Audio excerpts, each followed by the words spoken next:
ನಾವು ಅನಾವರಣ ಮಾಡೋದಕ್ಕೆ ಹೊರಟಿದ್ದೀವಿ. ನೋಡೋಣ ಬನ್ನಿ ಏನು ಹೇಳ್ತಾಳೆ ಅಂತ ಹೇಳಿ. ಸಮನ್ವಿತ, ಇದು ಧ್ವಜ ಯಾವ ದೇಶದಮ್ಮ? ಟರ್ಕಿ. ಟರ್ಕಿ ದೇಶದ? ಟರ್ಕಿ ದೇಶದ ರಾಜಧಾನಿ ಯಾವುದಮ್ಮ? ಅಂಕಾರ. ಅಂಕಾರ. ಓಕೆ. ಟರ್ಕಿ ದೇಶದ ಬಗ್ಗೆ ಏನಾರು ಹೇಳ್ಬೋದಾ ಒಂದು minute? Santa Claus is from Turkey. Oh, thank you. ಇದು ಯಾವ ದೇಶದ ಫ್ಲಾಗ್ ಅಮ್ಮ? ಚಿಲಿ. ಚಿಲಿ ದೇಶದ್ದು. ಓಕೆ. ಇದು ರಾಜಧಾನಿ? ಸ್ಯಾಂಟಿಯಾಗೋ. ಸ್ಯಾಂಟಿಯಾಗೋ. ಓಕೆ. ಈ ದೇಶದ ಬಗ್ಗೆ ವಿಶೇಷತೆ? Chile has the world's largest swimming pool and it's 1 kilometer long. Oh, excellent excellent. ಇದು ಯಾವ ದೇಶ ಅಮ್ಮ? Bhutan. ಭೂತಾನ್ ದೇಶ. ಇದು ಇಂಡಿಯಾ ಕಡೆ ಐತೇನೆ ಇದು? ಇದು ರಾಜಧಾನಿ? Thimphu. ಥಿಂಪು ರಾಜಧಾನಿ. ಈ ದೇಶದ ವಿಶೇಷತೆ? The sale of tobacco is banned. Wow. ಇದು ಯಾವ ದೇಶ ಅಮ್ಮ? China. ಚೈನಾ ದೇಶ. ಇದು ರಾಜಧಾನಿ? Beijing. ಬೈಜಿಂಗ್. ಓಕೆ ರೀ. ವಿಶೇಷತೆ? The Great Wall of China is the longest and largest man-made structure on the planet. Excellent. ಇದು ಯಾವ ದೇಶ ಅಮ್ಮ? Philippines. ಓಕೆ. ರಾಜಧಾನಿ? Manila. ಓಕೆ. ವಿಶೇಷತೆ? Highest selfie takers in the world are in the Philippines. Philippines. Okay. ಇದು ಯಾವ ದೇಶ ಅಮ್ಮ? San Marino. San Merino. ಯಾವುದು ರಾಜಧಾನಿ? San Marino. ಆಮೇಲೆ ಏನು ವಿಶೇಷತೆ? San Marino is the oldest country in the world. Okay. ಇದು ಯಾವ ದೇಶ ಅಮ್ಮ? Kuwait. ಕುವೈತ್. ರಾಜಧಾನಿ? Kuwait City. ಓಕೆ. ವಿಶೇಷತೆ? Kuwait dinar is the world's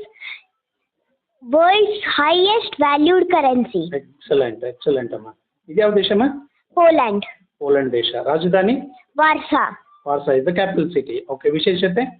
Polish engineer invented the modern kerosene lamp. ಇದು ಯಾವ ದೇಶ ಅಮ್ಮ? Iran. ಇರಾನ್ ದೇಶ. ಇರಾನ್ ದೇಶದ ರಾಜಧಾನಿ ಕ್ಯಾಪಿಟಲ್? Tehran. ತೆಹರಾನ್. ವಿಶೇಷತೆ? Iran invented the world's first windmills. Windmills. Okay. ಇದು ಯಾವ ದೇಶ ಅಮ್ಮ? Iceland. ಐಸ್ಲ್ಯಾಂಡ್ ದೇಶ. Capital city? Reykjavik. ಓಕೆ. ಏನಮ್ಮ ನಾನು ಪ್ರೊನೌನ್ಸ್ ಮಾಡೋಕ್ಕೂ ಬರೋದಿಲ್ಲ. ಇನ್ನೊಮ್ಮೆ ಹೇಳು. Reykjavik. ಓಕೆ. ಏನದು ವಿಶೇಷತೆ? ದೇಶದ್ದು? Mosquitoes do not exist in Iceland. Oh, excellent. ಇದು ಯಾವ ದೇಶ ಅಮ್ಮ? Palau. ಇದ್ರ ರಾಜಧಾನಿ? Melkioc.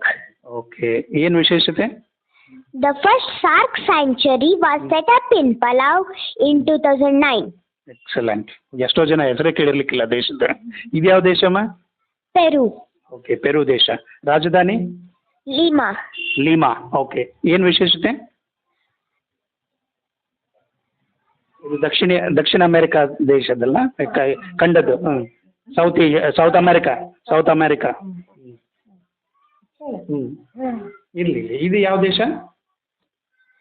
ಇದು United Kingdom. UK. United Kingdom. Okay. ಯಾವುದು capital city? London. London is the capital city. ಏನು ವಿಶೇಷತೆ? The London Underground is the oldest metro system in the world. Oh, excellent. ಇದು ಯಾವ ದೇಶ? Japan. Okay. Capital city? Tokyo. ಏನು ವಿಶೇಷತೆ? Japan has cat temples and cat islands. Cat temple ಇದೆ. Oh, excellent. ಇದು ಯಾವ ದೇಶ ಅಮ್ಮ? South Africa. South Africa. Capital city? Cape Town. Cape Town. ವಿಶೇಷತೆ? Elon Musk was born in South Africa. Oh, excellent. Elon Musk. ನನಗೆ ಗೊತ್ತಿರಲಿಲ್ಲ ನೋಡಮ್ಮ. ನಿಮಗಿನ್ನೂ ಭಾಳ ಗೊತ್ತಿಲ್ಲ ತಗೋರಿ ಅಂಕಲ್ ಅಂತೀನಿ. ಇದು ಯಾವ ದೇಶ ಅಮ್ಮ? Malaysia. Okay, good. Capital city? Kuala Lumpur. Kuala Lumpur. Okay. ವಿಶೇಷತೆ? The Patrons Tower in Kuala Lumpur is the tallest twin buildings. Okay. Excellent. ಇದು ಯಾವ ದೇಶ ಹೇಳ್ಬೋದಾ? Spain. Spain. Capital city? Madrid. Madrid. Okay. ವಿಶೇಷತೆ? The national anthem of Spain has no words. No words. Excellent. ಇದು ಯಾವ ದೇಶ? Russia. Russia. Capital city? Moscow. Moscow. Okay. ಏನು ವಿಶೇಷತೆ? Russia is the largest country in the world. Okay. ಇದು ಯಾವ ದೇಶ? Netherlands. Okay. Capital city? Amsterdam. ಆಮ್ಸ್ಟರ್ಡಮ್. ಏನು ವಿಶೇಷತೆ? The native men of Netherlands are the world's tallest people. Okay. ಇದು ಯಾವ ದೇಶ? Canada. ಯಾವ ಕ್ಯಾಪಿಟಲ್ ಸಿಟಿ? Ottawa. ಓಟೋವಾ. ಏನು ವಿಶೇಷತೆ? Canada is the second largest country in the world, but 90% of Canada is uninhabited.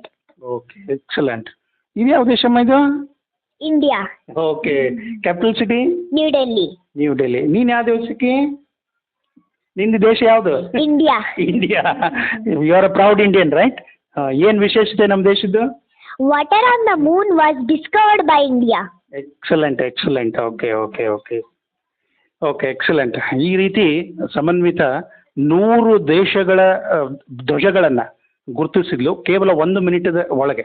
ಸಾರಿ 11 ನಿಮಿಷದಲ್ಲಿ ಆ 100 ದೇಶದ ಧ್ವಜಗಳನ್ನು ಗುರುತಿಸೋದು ಅಷ್ಟೇ ಅಲ್ಲದೆ ಆ ದೇಶದ ರಾಜಧಾನಿ ಯಾವುದು ಮತ್ತು ಆ ದೇಶದ ವಿಶೇಷತೆ ಏನು, ಒಂದು ಲೈನಲ್ಲಿ ಇಷ್ಟನ್ನು ಹೇಳಿದ್ದಕ್ಕಾಗಿ ಅವಳಿಗೆ ಇಂಡಿಯಾ ಬುಕ್ ಆಫ್ ರೆಕಾರ್ಡ್ಸ್ ಅಂತಕ್ಕಂಥದ್ದು ಹೇಗೆ Guinness book of world records popular ಇದೆಯೋ, ಜನಪ್ರಿಯ ಇದೆಯೋ, ಅದೇ ರೀತಿಯಾಗಿ ನಮ್ಮ ದೇಶದಲ್ಲೂ ಕೂಡ ಇಂಡಿಯಾ ಬುಕ್ ಆಫ್ ರೆಕಾರ್ಡ್ಸ್ ಅಂತಿದೆ. ಅದರಲ್ಲಿ ನಮ್ಮ ದೇಶದಲ್ಲಿಯೇ ಕೂಡ ಇಂಥ ಒಂದು ಸಾಧನೆ ಮಾಡಿದ ಮಗು ಕೇವಲ 6 ವರ್ಷದ ವಯಸ್ಸಿನಲ್ಲಿಯೇ ಅವಳು ಇದನ್ನು ಸಾಧಿಸಿದ್ದಾಳೆ. ಅದಕ್ಕಾಗಿ ಅವಳು ಸರ್ಟಿಫಿಕೇಟನ್ನು ಕೂಡ ಪಡೆದಿದ್ದಾಳೆ.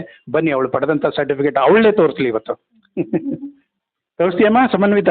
ನಮ್ಮ ಪ್ರೇಕ್ಷಕರಿಗೆ ಎಲ್ಲಿದೆ ನಿನ್ನ ಸರ್ಟಿಫಿಕೇಟ್ ತೊಗೊಳ್ಬೋದು. ಸಮನ್ವಿತಳ ಪ್ರತಿಭೆಯನ್ನು ಗುರುತಿಸಿ ಭಾರತ ದೇಶದ ಮಟ್ಟದಲ್ಲಿ ಇಂಡಿಯಾ ಬುಕ್ ಆಫ್ ರೆಕಾರ್ಡ್ ಅಂತಕ್ಕಂಥ ಒಂದು ಸಂಸ್ಥೆಯಿಂದ ಈ ಒಂದು ಪ್ರಮಾಣ ಪತ್ರವನ್ನು ಪಡೆದಿದ್ದಾಳೆ. ನೋಡೋಣ ಬನ್ನಿ ಅವಳಿಗೆ ವಿಶೇಷವಾಗಿ ಏನೇನು ಕಳಿಸ್ಕೊಟ್ಟಿದ್ದಾರೆ ಅಂತ ಹೇಳಿ. ಮೆಡಲನ್ನು ನೀವು ನೋಡ್ಬೋದು.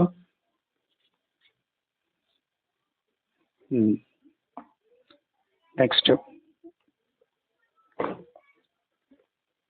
ಈ ಇಂಡಿಯಾ ಬುಕ್ ಆಫ್ ರೆಕಾರ್ಡ್ಸ್ ಏನು 2024 ಯಾರೆಲ್ಲ ಇಂಥ ವಿಶಿಷ್ಟ ಸಾಧನೆಗಳನ್ನು ಮಾಡಿದ್ದಾರೋ ಅವರ ಸಂಪೂರ್ಣ ಮಾಹಿತಿಯನ್ನು ಒಳಗೊಂಡಂಥ ಈ ಒಂದು ಪುಸ್ತಕವನ್ನು ಕೂಡ ಅವಳಿಗೆ ಕಳಿಸ್ಕೊಟ್ಟಿದ್ದಾರೆ. ಮತ್ತು ಸರ್ಟಿಫಿಕೇಟ್, ಪ್ರಮಾಣ ಪತ್ರ ಅಂತೇನು ಹೇಳ್ತೀವಿ, ಆ ಪ್ರಮಾಣ ಪತ್ರವನ್ನು ನೀವು ಇಲ್ಲಿ ಕಾಣಬಹುದು. ಅವಳಿಗೆ ಬಂದಂಥ ಈ ಪ್ರಮಾಣ ಪತ್ರ ನಮ್ಮ ಕರ್ನಾಟಕದಿಂದ, ಅದರಲ್ಲೂ ಕೂಡ ನಮ್ಮ ಹುಬ್ಬಳ್ಳಿಯಿಂದ ಇಡೀ ದೇಶ ಮಟ್ಟದಲ್ಲಿ ಈ ಸಾಧನೆ ಮಾಡಿದಂಥ ಏಕೈಕ ಸಾಧಕಿ ಅಂತ ಹೇಳೋದಕ್ಕೆ ಹುಬ್ಬಳ್ಳಿಗರಾಗಿ ನಮಗೂ ಕೂಡ ಹೆಮ್ಮೆ, ವಿಶೇಷವಾಗಿ ಬಿಜಾಪುರ ಪರಿವಾರದವರಿಗೂ ಕೂಡ ಹೆಮ್ಮೆಯ ವಿಷಯ. ಅದರಲ್ಲೂ ಕೂಡ ಈ ನವರಾತ್ರಿ ಹಬ್ಬದ ಸಂದರ್ಭದಲ್ಲಿ ಸ್ತ್ರೀ ಆರಾಧನೆ ಆಗುತ್ತೆ.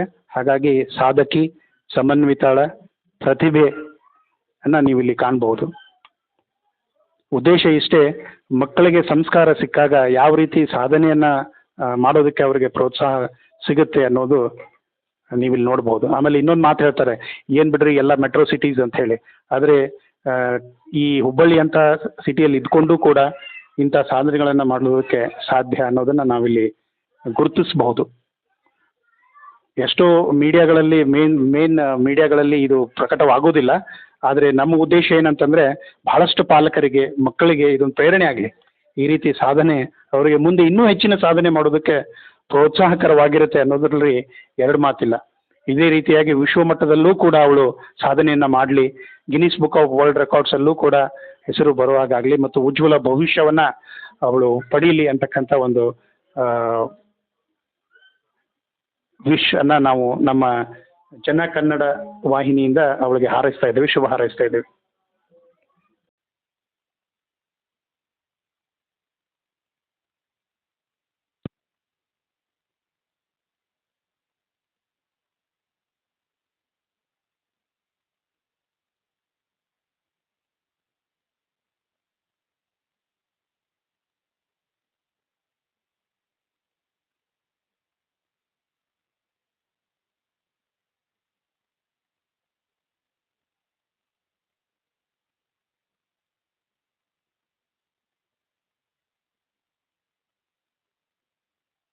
ಗುರುತಿಸಿ ಇವಳಿಗೆ ಈ ಪ್ರಮಾಣ ಪತ್ರವನ್ನು ನೀಡಲಾಗ್ತಿದೆ ಅನ್ನೋದನ್ನು ಕೂಡ ಹೇಳಿದ್ದಾರೆ. ನಾನು ಆಗಲೇ ಹೇಳಿದಾಗೆ ಕೇವಲ 11 ನಿಮಿಷದಲ್ಲಿ 100 ದೇಶದ ಫ್ಲಾಗ್ಗಳನ್ನು ಅಂದರೆ ಧ್ವಜಗಳನ್ನು ಗುರುತಿಸೋದಷ್ಟೇ ಅಲ್ಲ, ಆ ದೇಶದ ರಾಜಧಾನಿ ಯಾವುದು, ಕ್ಯಾಪಿಟಲ್ ಸಿಟಿ ಯಾವುದು ಮತ್ತು ಆ ದೇಶದ ವಿಶೇಷತೆ ಏನು ಅಂತಕ್ಕಂಥದ್ದನ್ನು ಕೇವಲ 11 ನಿಮಿಷದಲ್ಲಿ ಅವಳು ಹೇಳಿದ್ದಕ್ಕಾಗಿ ಅವಳ ವಿಶಿಷ್ಟ ಪ್ರತಿಭೆಯನ್ನು ಗುರುತಿಸಿ ಇಂಡಿಯಾ ಬುಕ್ ಆಫ್ ರೆಕಾರ್ಡ್ಸ್ ಅವರು ಈ ಪಾರಿತೋಷಿಕ, ಪ್ರಮಾಣ ಪತ್ರ ಹಾಗೂ ಈ ಪುಸ್ತಕವನ್ನು ಕೂಡ ಅವಳಿಗೆ ನೀಡಿದ್ದಾರೆ. ಹಾಗಾಗಿ ನಾವು ಜನ ಕನ್ನಡ ವಾಹಿನಿಯ ಮುಖಾಂತರ ಅವಳಿಗೆ ಈ ಸಾಧನೆಯನ್ನು ಮಾಡಿದ್ದಕ್ಕೆ ಶುಭ ಹಾರೈಸ್ತಾ ಇದ್ದೇವೆ.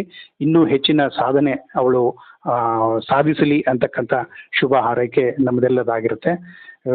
ಕೇವಲ 6 ವರ್ಷದಲ್ಲಿ ಈ ಸಾಧನೆ, ಕೇವಲ 6ನೇ ವರ್ಷದಲ್ಲಿ. ಹಾಗಾಗಿ ಇನ್ನು ಉಜ್ವಲ ಭವಿಷ್ಯ ಅವಳದಾಗಿರಲಿ ಅಂತಕ್ಕಂಥದ್ದು ನಮ್ಮೆಲ್ಲರ ಹಾರೈಕೆ.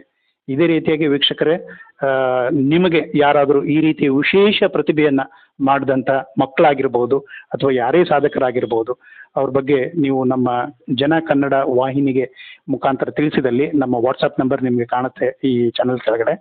ಅಲ್ಲಿ ಫೋನ್ ನಂಬರು ಹಾಗೂ ವಾಟ್ಸಪ್ ನಂಬರ್ಗೆ ನೀವು ಸಂದೇಶವನ್ನು ಕಳಿಸಿದರೆ ನಾವು ಬಂದು ನಿಮ್ಮ ಸಂದರ್ಶನವನ್ನು ಕೂಡ ಮಾಡುತ್ತೇವೆ. ಹೀಗಾಗಿ ನೀವು ಪ್ರೋತ್ಸಾಹ ಮಾಡಬೇಕು. ಏನಂತಂದರೆ ಏನಾಗುತ್ತಂತಂದರೆ, ವಿಶೇಷವಾಗಿ ಎಲ್ಲ ಮಾಧ್ಯಮ ಕೇಂದ್ರಗಳು ರಾಜಧಾನಿ ಕೇಂದ್ರೀಕೃತವಾಗಿರ್ತವೆ, ವಿಶೇಷವಾಗಿ ಬೆಂಗಳೂರಲ್ಲಿ, ಮುಂಬೈಯಲ್ಲೋ, ಡೆಲ್ಲಿಯಲ್ಲೋ. ಹಾಗಾಗಿ ಮಕ್ಕಳು ಸಣ್ಣ ಸಣ್ಣ ಸಿಟಿಗಳಲ್ಲಿ ಮಕ್ಕಳಿಗೆ ಪ್ರತಿಭೆ ಇದ್ದರೂ ಕೂಡ ಪ್ರತಿಭೆ ಅನಾವರಣಕ್ಕೆ ಅವಕಾಶನೇ ಸಿಗದಾಗ ಹೋಗುತ್ತೆ. ಯಾಕಂದರೆ ಮಕ್ಕಳನ್ನು ನಾವು ಪ್ರೋತ್ಸಾಹಿಸಬೇಕು. ನಾವು ಎಷ್ಟು ಪ್ರೋತ್ಸಾಹಿಸ್ತೀವೋ ಅಷ್ಟು ಆ ಮಕ್ಕಳಿಗೆ ಆತ್ಮವಿಶ್ವಾಸ ಹೆಚ್ಚಿಗೆ ಆಗುತ್ತೆ. ಆಮೇಲೆ ಇನ್ನೊಂದು ವಿಷಯ ನಾನು ಇಲ್ಲಿ ಹೇಳೋದು ಮರೆತೆ, ಅವಳಿಗೆ ಮುಂದೆ ಏನಾಗ್ತೀಯಮ್ಮ ಅಂತ ಕೇಳ್ಬೇಕಾಗಿತ್ತು ನಾವು. ನೀನು ಏನಾಗ್ಬೇಕಂತ ಮಾಡಿದ್ಯಮ್ಮ? ಸೈಂಟಿಸ್ಟ್. ನೋಡಿ, ಸೈಂಟಿಸ್ಟ್ ಅನ್ನೋ ಮಾತು ಬಹಳ ಅತ್ಯಂತ ಎಲ್ಲೋ 1000 ಮಕ್ಕಳು ಹೇಳ್ತಾರೆ. ಈಗ ನೋಡಿದ್ರೆ ಎಲ್ಲರೂ ಇಂಜಿನಿಯರ್ ಅಂತಿರ್ತಾರೆ, ಬರೀ ಎಂಜಿನಿಯರು, ಡಾಕ್ಟರು ಹಿಂಗೆ ಹೇಳ್ತಿರ್ತಾರೆ, ಅಥವಾ IAS ಅಂತ ಹೇಳೋದು ಸಾಮಾನ್ಯವಾಗಿರುತ್ತೆ. ಆಮೇಲೆ ಇನ್ನೂ ಒಂದು ಕೇಳಬೇಕು, ಯಾಕೆಂದರೆ ತಾತ ಹೇಳ್ತಾ ಇದ್ರು ನಾವು ಕೇಳಿದಾಗ, ನಿಮ್ಮ ಮೊಮ್ಮಗಳು ಏನಾಗ್ಬೇಕಂತ ಮಾಡ್ಯಾಳ್ರಿ ಅಂತ ಕೇಳಿದಾಗ, ಇಲ್ರಿ ಅವಕ್ಕಿನ್ನ ಹೇಳ್ತಾಳೆ ಸೈಂಟಿಸ್ಟ್ ಅಂತ ಹೇಳಿ. ನಾನಂದೆ ಸೈಂಟಿಸ್ಟ್ ಅಂತ ಯಾಕೆ ಅಂತಾಳೆ ಅವಳು ಅಂದಾಗ, ಏನು ಪ್ರೇರಣೆ ಅಮ್ಮ ನೀನು ಸೈಂಟಿಸ್ಟ್ ಆಗ್ಬೇಕು ಅಂತ ಅನ್ನೋದಕ್ಕೆ? ನಮ್ಮ ಅಜ್ಜಿ ಹೇಳಿದ್ರು ಸೈಂಟಿಸ್ಟ್ ಆಗು ಅಂತ, ಅದಕ್ಕೆ ನನಗೆ ಅದೇ ಇಷ್ಟ. ಆಮೇಲೆ ಇನ್ನೊಂದು, ಅಬ್ದುಲ್ ಕಲಾಂ ಅವ್ರ ಬಗ್ಗೆ ಹೆಸರು ಕೇಳಿದ್ದೀನಮ್ಮ?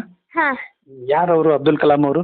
ಅವರು ಸೈಂಟಿಸ್ಟ್ ಮತ್ತೆ ಫ್ಲೈಟ್ ಓಡಿಸ್ತಾರೆ, ಫುಲ್ ಹೈಯೆಸ್ಟ್ ಫ್ಲೈಟ್ ಓಡಿಸ್ತಾರೆ ಅವರು. ಮತ್ತೆ ಅವರು ನಮ್ಮ ಭಾರತ ದೇಶದ ರಾಷ್ಟ್ರಪತಿಗಳು ಹೌದು ಆಗಿದ್ರೆ. ಸಾಕಷ್ಟು ಪುಸ್ತಕಗಳನ್ನು ಕೂಡ ಬರೆದಿದ್ದಾರೆ. ನೀನು ಇನ್ಮೇಲೆ ಅವ್ರು ಬರೆದಂತಹ ಪುಸ್ತಕಗಳನ್ನು ಓದೋದಕ್ಕೆ ಪ್ರಾರಂಭ ಮಾಡು. ಇಂಗ್ಲಿಷಲ್ಲೂ ಇದೆ, ಓದಿದ್ಯಮ್ಮ? ಹಾಂ, ಓದಿದ್ದೀನಿ. ಅವರಿಂದನೇ ನೀನು ಪ್ರೇರಣೆ ಪಡೆದಿದೀಯ. ಹೀಗಾಗಿ ಇಗ್ನೈಟೆಡ್ ಮೈಂಡ್ಸ್ ನೋಡ್ರಿ, ಮಗು ಈ ಪುಸ್ತಕದ ಟೈಟಲ್ ಅನ್ನು ಕೂಡ ಹೇಳ್ತಾ ಇದ್ದಾಳೆ. ಹೀಗಾಗಿ ನಾವು ಏನು ಹೇಳ್ತಾ ಇದ್ದೇವೆ ಅಂತಂದ್ರೆ, ಇಲ್ಲಿ ಈ ಮುಖಾಂತರ, ನಮ್ಮ ವಾಹಿನಿ ಮುಖಾಂತರ ಮಕ್ಕಳಿಗೆ ಓದುವ ಹವ್ಯಾಸವನ್ನು, ಏನು ಓದಬೇಕು ಅನ್ನೋದು ಕೂಡ ಮುಖ್ಯ ಆಗುತ್ತೆ. ಬರೀ ಮೊಬೈಲ್ ಕೊಟ್ಬಿಟ್ಟು ನೋಡ್ಕೊಂಡು ಕೊಡ್ರಿ ಅಂತಂದರೆ ಅದು ಪಾಲಕರ ತಪ್ಪಾಗುತ್ತೆ ವಿನಃ ಮಕ್ಕಳ ತಪ್ಪಾಗೋದಿಲ್ಲ. ಹಾಗಾಗಿ ಬಹುಶಃ ಈ ಮಾತನ್ನು ಎಲ್ಲ ಶಾಲೆಗಳು ಒಪ್ಪುತ್ತೆ, ಶಿಕ್ಷಕರು ಒಪ್ತಾರೆ. ಅವರಂತೂ ನೀವು ನಿಜ ಹೇಳ್ತಿದ್ದೀರಿ ಅಂತ ಹೇಳ್ತಾರೆ. ಯಾಕಂದರೆ ಪಾಲಕರು ಪ್ರೇರಣೆ ಆಗ್ತಾರೆ, ಶಿಕ್ಷಕರು ಪ್ರೇರಣೆ ಆಗ್ತಾರೆ. ಹಾಗಾಗಿ ನೋಡಿ, ಇಗ್ನೈಟೆಡ್ ಮೈಂಡ್ಸ್ ಪುಸ್ತಕನ ಎಷ್ಟು ಮಕ್ಕಳು ಓದಿರ್ತಾರೆ ಅನ್ನೋದು ಒಂದು ಇದಾಗುತ್ತೆ. ಹಾಗಾಗಿ ಅವಳು ಆ ಪುಸ್ತಕವನ್ನು ಓದೋದ್ರ ಮುಖಾಂತರ ನಾನು ಸೈಂಟಿಸ್ಟ್ ಆಗಬೇಕಲ್ಲ ಅಂತ ಅನ್ನೋದನ್ನು, ಮತ್ತು ವಿಶೇಷವಾಗಿ ಅವಳ ಅಜ್ಜಿ ಹೆಸರನ್ನು ಕೂಡ ಹೇಳಿದ್ಲು, ನಮ್ಮ ಅಜ್ಜಿಯವರು ಹೇಳ್ತಾರೆ ಅಂತ ಹೇಳಿ. ಸೊ ಆ ವ್ಯಕ್ತಿತ್ವ ಪರಿಚಯನ ಮಾಡಿಸೋದು ಕೂಡ ಪಾಲಕರ ಜವಾಬ್ದಾರಿ ಆಗಿರುತ್ತೆ. ಹಾಗಾಗಿ ನಮಗೆಲ್ಲ ಖುಷಿ ಆಯಿತು, ಅವಳು ಇಗ್ನೈಟೆಡ್ ಮೈಂಡ್ಸನ್ನು ಓದಿ ಆಲ್ರೆಡಿ ಇಗ್ನೈಟೆಡ್ ಮೈಂಡ್ ಆಗಿದ್ದಾಳೆ. ಸೊ ಇನ್ನು ನಮ್ಮ ಪ್ರೇಕ್ಷಕರು ಕೂಡ ಇಗ್ನೈಟ್ ಆಗಲಿ ಅಂತ ಅವರು ಕೂಡ ಪುಸ್ತಕವನ್ನು ಓದಲಿ, ಈ ರೀತಿ ಒಂದು ಸಾಧನೆಗೆ ಅವರು ಮುನ್ನುಡಿ ಬರೆಯಲಿ. ಹಾಗಾಗಿ ಪ್ರೇಕ್ಷಕರೇ, ನೀವು ಕೂಡ, ನಿಮ್ಮಲ್ಲೂ ಕೂಡ ಸಾಕಷ್ಟು ಸಾಧನೆ, ಕೇವಲ ಇದೇ ಒಂದು ವಿಷಯ ಅಂತಲ್ಲ, ಯಾರೋ ಒಬ್ಬರು ನೃತ್ಯದಲ್ಲಿ ಸಾಧನೆ ಮಾಡಿರ್ತಾರೆ, ಅಥವಾ ಸಂಗೀತದಲ್ಲಿ ಸಾಧನೆ ಮಾಡಿರ್ತಾರೆ, ಕಲಾ ಪ್ರಕಾರಗಳಲ್ಲಿ ಸಾಧನೆ ಮಾಡಿರ್ತಾರೆ, ಆಟೋಟಗಳಲ್ಲಿ ಸಾಧನೆ ಮಾಡಿರ್ತಾರೆ. ನಮ್ಮ ಹುಬ್ಬಳ್ಳಿಯಲ್ಲೇ ಇದ್ದಾರೆ, ನಮಗೂ ಗೊತ್ತಿದೆ, ನಾವು ಸಾಕಷ್ಟು ಪತ್ರಿಕೆಗಳಲ್ಲಿ ನೋಡ್ತಾ ಇರ್ತೀವಿ. ಆದರೆ ಸಂದರ್ಶನಗಳು ನಡೆಯೋದು ಬಹಳ ವಿರಳ. ಹಾಗಾಗಿ ಅವರ ಪ್ರತಿಭೆಗಳು ಅನಾವರಣ ಆಗಬೇಕು. ಅದರಿಂದ ಏನಾಗುತ್ತೆ ಅಂತಂದರೆ, ಇದು ಪ್ರಚಾರ ಅಂತ ತಪ್ಪು ತಿಳ್ಕೊಬೇಡಿ, ಏನಾಗುತ್ತೆ ಅಂತಂದರೆ ಬೇರೆ ಮಕ್ಕಳಿಗೆ, ಪಾಲಕರಿಗೆ ಪ್ರೇರಣೆ ಸಿಗುತ್ತೆ. ಹೌದು, ನಾವು ಕೂಡ ಈ ರೀತಿ ಸಾಧನೆಗಳನ್ನು ಮಾಡಬಹುದಲ್ಲ ಅಂತೇಳಿ. ಆಮೇಲೆ ನೀನೇನಾದರೂ ವಿಶೇಷ ಕೋಚಿಂಗ್ ತೊಗೊಂಡಿದ್ದೇನಮ್ಮ? ಇಲ್ಲ ನೋಡಿ, ಯಾವ ಕೋಚಿಂಗು ಇಲ್ಲ, ಏನೂ ಇಲ್ಲ. ಮನೆಯಲ್ಲೇ ತಾನೇ ಅವಳು ಸ್ವತಃ ಪಾಲಕರ ಪ್ರೇರಣೆಯಿಂದ ಈ ರೀತಿ ಒಂದು ಸಾಧನೆಯನ್ನು ಮಾಡಿದ್ದಾಳೆ ಅಂತಂದರೆ, ಹೇಳ್ತಿರ್ತಾರಲ್ಲ, ಸರ್ ಆ ಕೋಚಿಂಗ್ ಹಚ್ಚಿದ್ವಿ. ನಾವು ಕೋಚಿಂಗ್ ವಿರುದ್ಧ ಅಲ್ಲ, ಆದರೆ ಕೋಚಿಂಗ್ ಬೇಕಂತೇನಿಲ್ಲ, ಕೋಚಿಂಗ್ ಬೇಕೇ ಬೇಕು ಅಂತಿಲ್ಲ. ಇವತ್ತು ನೀವು ನೋಡ್ಬೋದು, ಪೇಪರಲ್ಲಿ ಓದ್ತಾ ಇರ್ತೀರಿ, ಎಷ್ಟೋ ಮಂದಿ ಒಳ್ಳೆ ನೀಟ್ ರ್ಯಾಂಕ್ ಪಡೆದಿರ್ತಾರೆ.